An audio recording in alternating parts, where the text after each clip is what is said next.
हरियाणा विधानसभा के शीतकालीन सत्र का आगाज हो चुका है और सदन की पहले दिन की कार्रवाई में सत्ता पक्ष और विपक्ष के बीच में काफी कई मुद्दों पर तल्खी देखने को मिली है। मेरे साथ बातचीत करने के लिए संसदीय कार्य मंत्री कंवरपाल गुर्जर हैं।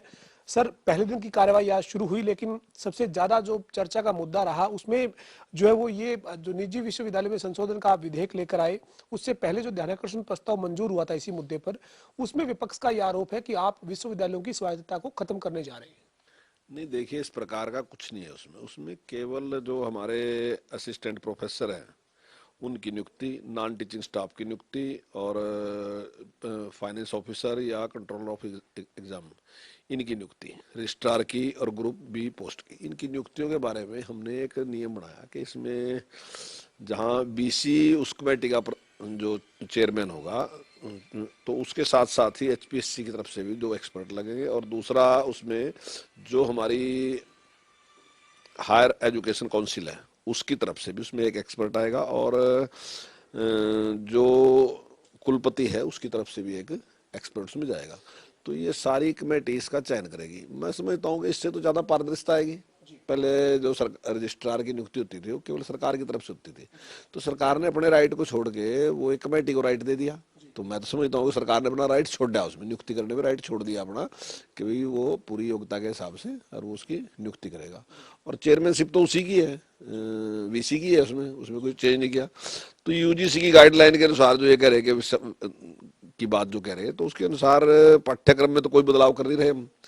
और जैसा कि यूजीसी की गाइडलाइन के अनुसार भी चयन समिति का जो अध्यक्ष है वो वाइस चांसलर है, उसमें भी हम कोई परिवर्तन नहीं कर रहे। तो जो अंदर के काम जो भी हैं, चाहे उनका सिलेबस है चाहे उनका एडमिनिस्ट्रेशन है, उसमें कोई भी हस्तक्षेप सरकार का नहीं है। केवल चयन प्रक्रिया में ही हम एक परिवर्तन उसमें कर रहे हैं और मैं नहीं समझता हूँ कि उसकी वजह से कोई इनकी स्वायत्ता पे कोई आँच आ रही है। मंत्री जी, क्या कोई और राज्य में भी इस तरीके का पहले से प्रावधान किया हुआ है क्या? चूंकि नेता विपक्ष और पूर्व मुख्यमंत्री भूपेंद्र सिंह हुड्डा कह रहे थे कि कई राज्यों में जो हुआ है आप उसको उदाहरण मानकर हरियाणा में लागू कर रहे हैं, जबकि हरियाणा में इसको नहीं करना चाहिए, हरियाणा के युवाओं के साथ धोखा होगा। वो तो ये तक कह रहे थे कि मैं मन से कह रहा हूँ, केवल राजनीति के लिए नहीं कह रहा, ये आप गलत करने जा रहे हैं, प्रदेश के युवाओं का इसमें बहुत ज्यादा नुकसान होगा। नहीं नहीं, बिल्कुल भी कोई नुकसान की बात ही नहीं है। हमारे से पहले उड़ीसा ने, बिहार ने और झारखंड ने इसमें कर रखा। तो बिहार का नाम आते ही कई बार इस प्रकार का होता है, लेकिन एजुकेशन के मामले में बिहार इतना वो नहीं है। हमारे यहाँ कितने आईपीएस आईएएस वहां से आते हैं, ऐसी बात नहीं है कि हर मामले में वो है।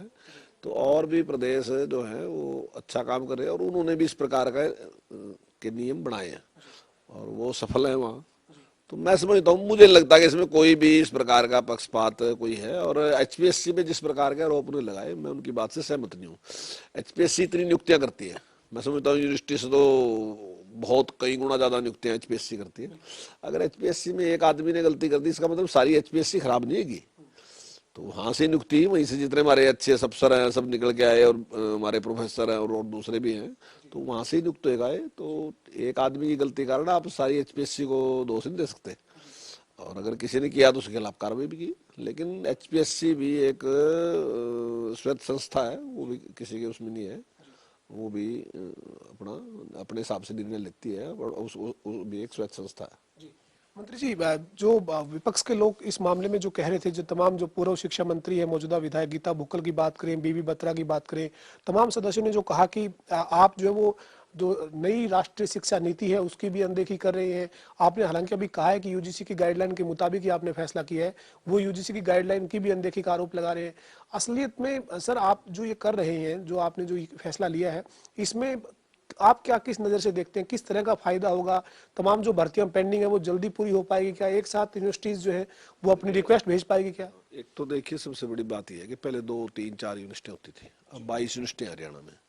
और अगर यूनिवर्सिटियों को प्रोफेसर की जरूरत है तो सब यूनिवर्सिटियाँ एक ही बार अपना दे देंगी और उसमें जो भी लोग उसमें भाग लेना चाहते हैं तो एक ही बार में अप्लाई करेंगे। तो उससे बड़ा लाभ होगा, क्योंकि यूनिवर्सिटियों की संख्या भी बड़ी संख्या है। अब वो पहले बड़ा नहीं है कि 3 या 4 या 5 हैं यूनिवर्सिटियाँ, बड़ी संख्या में यूनिवर्सिटी हैं। तो उससे उनको भी, और जहाँ तक मुझे लगता है जिस प्रकार की कमेटी का गठन रहा, तो निश्चित तौर से इससे ज़्यादा काबिल लोग भी इसमें आएंगे और पारदर्शिता भी आएगी।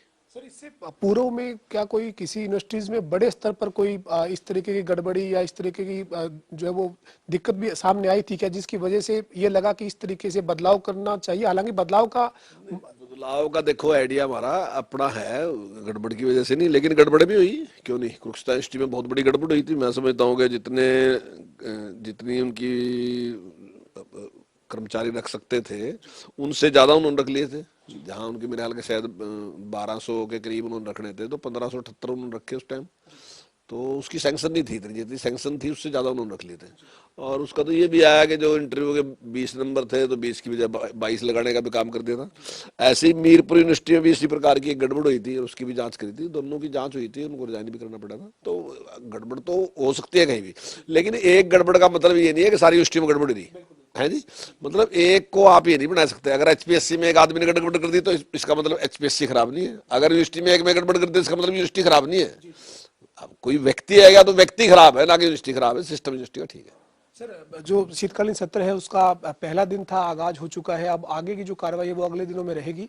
तो इसमें एक अर्जेंटमेंट मोशन जो दिया गया है एचपीएससी एचएसएससी में नौकरियों में स्कैम से जुड़ा हुआ, उसके ऊपर चर्चा को मंजूरी मिली है।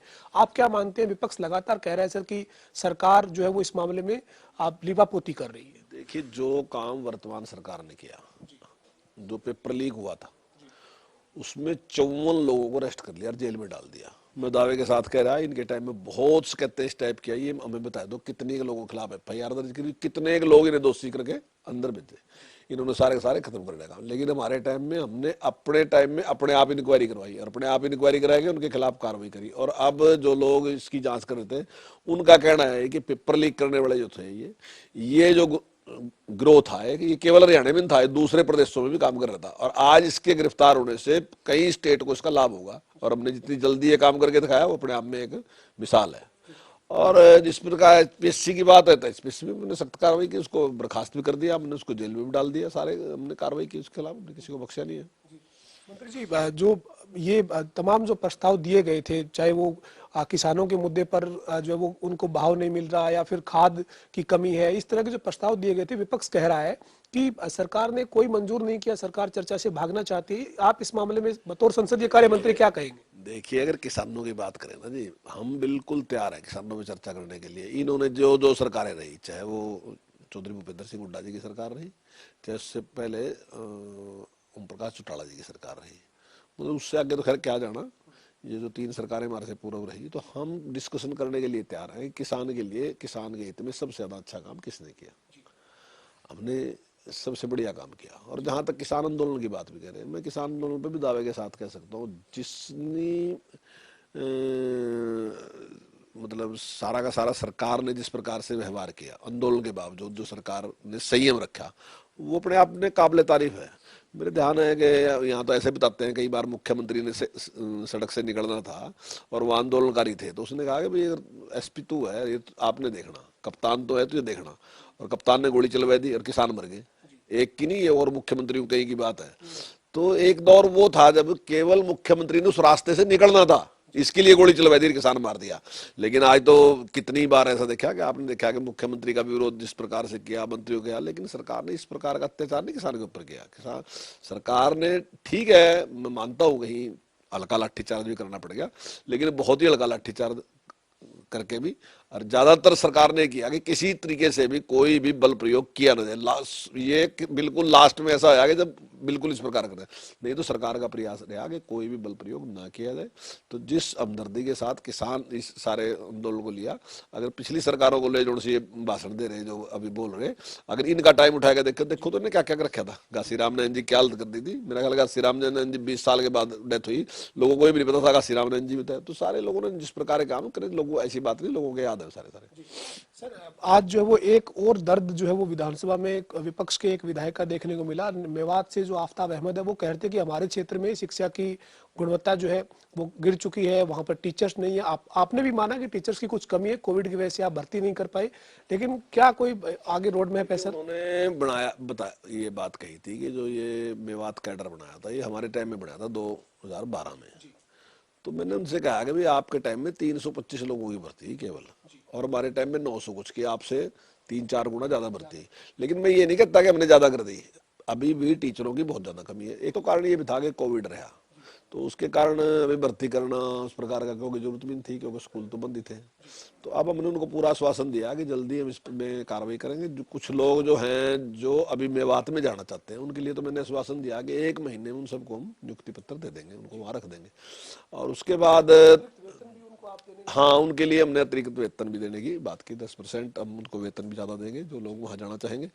और उसके साथ साथ मैंने ये भी कहा है कि हम उनके साथ बैठ के बातचीत करेंगे, जो भी वहाँ से तीनों विधायक हैं उनके साथ बैठ के, और वहाँ के जो हमारे शिक्षा अधिकारी हैं उनके साथ बैठ के किस प्रकार से इस कमी को पूरा कर सकते हैं ताकि हर स्कूल में हमारे पास टीचर हो। सर एक और मुद्दा है कि सरकारी स्कूलों में जो चौकीदार और जो चपरासी है वो कॉन्ट्रैक्ट पे काफी समय से काम कर रहे हैं, उनको लेकर कोई नीति बनाई जाए। तो आप भी समझते हैं क्या सर कि इस तरह का कोई हो कि स्कूल में?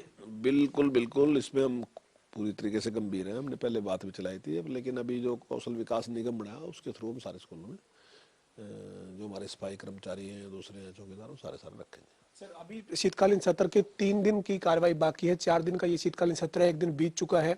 आपने आज मुख्यमंत्री आवास पर भी विधायक दल के नाते बैठक की और रणनीति तैयार की। तमाम मुद्दों पर पूरी तरह से तैयार है सर सरकार और संसदीय कार्य मंत्री कंवरपाल गुर्जर?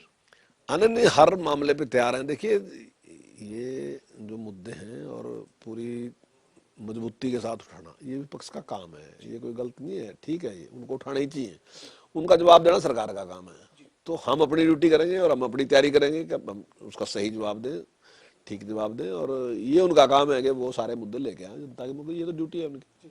सर एक आखिरी सवाल है शिक्षा मंत्री के नाते, आज जो है वो सर्दी के मौसम के चलते स्कूलों के समय में बदलाव कर दिया है। 10 बजे से लेकर जो है वो 2 बजे तक, 2:30 बजे तक स्कूल का जो समय सारणी है वो सर्दियों के मुताबिक की गई है। क्या कहेंगे, सभी स्कूल इस आदेश का पालन करें सख्ती के साथ? नहीं, ये तो उनकी जरूरत थी, हमने जो किया। तो मैं समझता हूँ जितनी सर्दी आज कल से तो सर्दी ज्यादा है, तो इस सारे को देखते वो टाइम तो हर बार ही चेंज होता था, तो अब की बार भी उसी प्रकार से टाइम चेंज कर दिया। निश्चित तौर से इसका बच्चों को लाभ मिलेगा। नहीं, सुबह बहुत सर्दी होती थी, तो वो सर्दी की वजह से हर बार ही चेंज करते हैं, तो वो इसलिए ही चेंज किया। और मैं समझता हूँ सभी इससे खुद से बातचीत करेंगे। हमारे साथ हरियाणा के संसदीय कार्य और शिक्षा मंत्री कंवरपाल गुर्जर थे, जिन्होंने तमाम मुद्दों पर बातचीत की है। खासतौर पर शीतकालीन सत्र के पहले दिन की कार्रवाई में तमाम जो मुद्दे रखे गए हैं विपक्ष की तरफ से उनका जवाब दिया है, और ये कहा है कि जो विपक्ष ने कहा है कि स्वायत्तता को यूनिवर्सिटीज की खत्म की जा रही है, ऐसा सरकार कोई करने की मंशा नहीं रखती है, बल्कि यूनिवर्सिटीज में इसके बाद और ज्यादा सिस्टम बेहतर हो पाएगा। वीडियो जर्नलिस्ट विजेंद्र के साथ पवन सिंह, जनता टीवी, चंडीगढ़।